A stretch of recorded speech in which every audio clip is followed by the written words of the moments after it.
Welcome to the Tech Egg. Don't get scrambled. Enjoy the video. Hello everyone. In this video, I will explain how to use Easy Mop. First, carefully unpack all the parts of your Easy Mop system.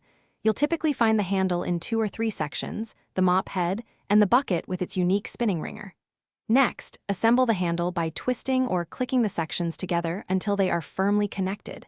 Then, attach the mop head to the handle's base. It usually snaps on with a simple press. Finally, make sure the bucket's spinning mechanism is ready for action.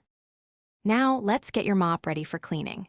Begin by filling your mop bucket with warm water, usually up to the indicated maximum fill line, which is often about 2/3 full. Add a small splash of your preferred floor cleaning solution to the water. Remember, a little goes a long way to avoid excessive suds. Submerge the mop head completely into the solution, letting it soak for a few seconds.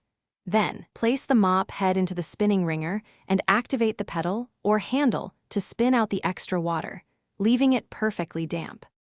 With your mop prepared, it's time to clean. Always start mopping from the room's furthest point, moving backward towards the entrance to avoid stepping on wet areas. Use a consistent figure 8 or S-shaped motion to efficiently capture dirt and grime across the floor. After cleaning a section, rinse your mop head in the bucket and spin out the dirty water. This ensures you're always cleaning with a relatively fresh mop, preventing the spread of dirt and leaving your floors sparkling clean. Once your floors are gleaming, proper mop care is essential for longevity. First, rinse the mop head under clean running water until all dirt is gone. For a deeper clean, detach the mop head and machine, wash it on a gentle cycle with a mild detergent. Remember to skip fabric softeners as they can reduce absorbency. Always air dry the mop head completely before storing to prevent mildew and odors.